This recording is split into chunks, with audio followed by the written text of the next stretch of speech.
भोरा, भंवरा, mean, गज, भुजंग मरे एक व्याधि के संग। ऐसे मानव की क्या गति जिसको व्यापे पांच।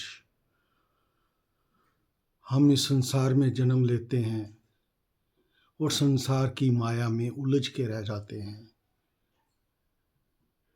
पांच सेंसेस कभी हमें अपने से अलग नहीं होने देती। आंखें, देखना, हर चीज को देखना, सुनना, कोई बात कर रहा होता तो हमारे कान खड़े हो जाते हैं, हाँ जी क्या कह रहा है, हमारे लिए कोई गलत तो नहीं कह रहा। कान, जुबान, बोलना,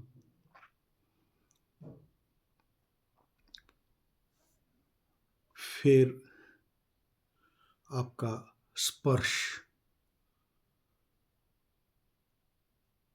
स्पर्श से हमें हर चीज का पता चलता है, आनंद आता है स्पर्श से।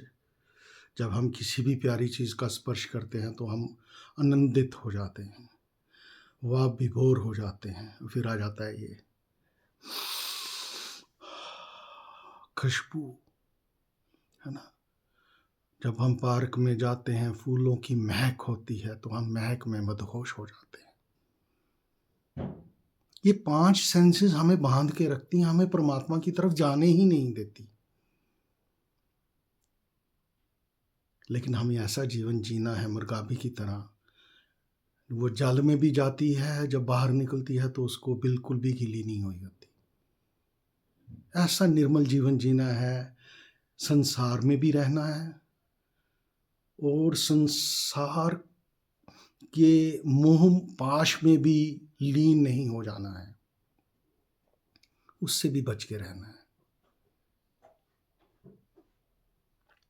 बहुत जरूरी है। हाँ, बोरा, बोरा जो होता है क्षमा के साथ जाके जल के मर जाता है। लाइट, वो रोशनी को ही अपना जीवन समझता है। आंखें, उसको बस क्षमा ही दिखाई देती है और वो क्षमा से परवाना इतना प्यार करता है कि वो अपनी जान ही क्षमा को दे देता है, जल जाता है प्यार में। इंसान भी वही है, सच्चा प्रेम अगर कर ले तो वो उसी में जल के मर जाता है। उसे कभी सच्चा प्रेम प्राप्त ही नहीं होता, जो इतिहास कहता है, हिस्ट्री कहती है।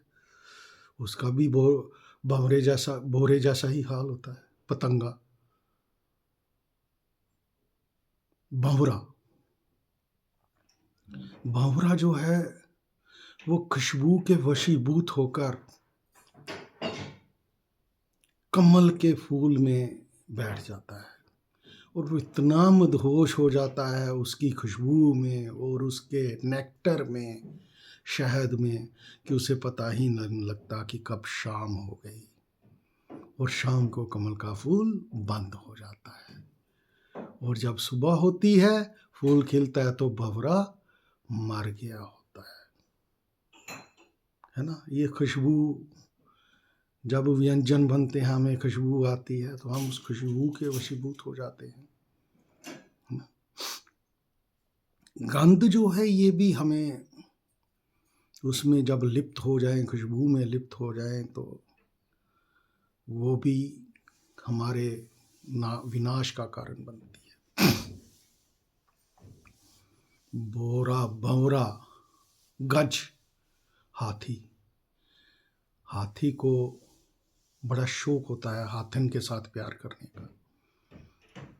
तो पुराने टाइम में लोग क्या करते थे, एक सुंदर सी हाथनी बना देते थे।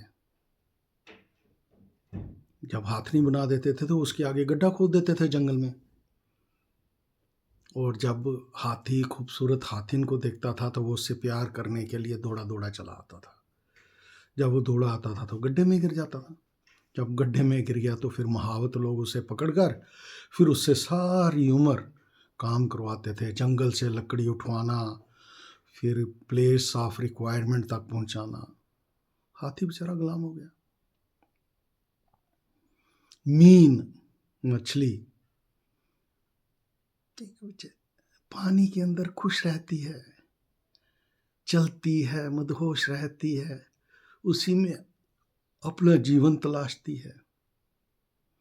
लेकिन जब कांटे के साथ आटा लगाया होता है तो वो आटे के लालच में अपना जीवन, खाने के लालच में अपना जीवन दे देती है। वैसे हमें शादी होती है, 20 स्टॉल खाते हैं, हो सकता है उसके बाद 20 दिन बीमार ही रहें, लेकिन वही है ना, खाना, फिर आंखें भी नहीं रचती, मुंह भी नहीं रचता, और नाक में खुशबू आती है तो कहते हैं यार ये भी खा लेते हैं, ये भी खा लेते हैं, है ना। तो बस, और फिर अपना खुद का नुकसान कर बैठते हैं। भुजंग, सपेरा बीन बजाता है तो सांप भी वश में आ जाता है। उसका जीवन भी फिर सारी उम्र उस सपेरे के बस में ही रहता है। वो बीन बजाता है, हम छोटे थे वो बीन बजाता था, सांप नाचता था, फिर वो हम लोगों से, बच्चे थे छोटे छोटे, तो हमसे पैसे लेता था। पैसे क्या, हम 5-10 पैसे देते थे, फिर वो कहता दूध के लिए दे दो। तो इन 5 व्याधियों में ही हमारा जीवन ग्रस्त रहता है, हम इसी से बाहर नहीं निकल पाते हैं। अगला वीडियो में बताऊंगा कि इन 5 अशक्तियों से हम कैसे बाहर निकल सकते हैं। धन्यवाद। अगर आपको वीडियो अच्छा लगा हो तो सब्सक्राइब नहीं किया है तो सब्सक्राइब कीजिए और लाइक कीजिए, और मुझे आशीर्वाद दीजिए अपने प्यार का, कि आपके प्यार के वशीभूत होकर मैं भी अच्छे से विचार लेके आपके सामने आऊं, अपना भी मन को शुद्ध करूं और आपका मन भी शुद्ध हो, और हमें परम पिता परमेश्वर की प्राप्ति हो। हरि ओम, हरि ओम, हरि ओम। धन्यवाद।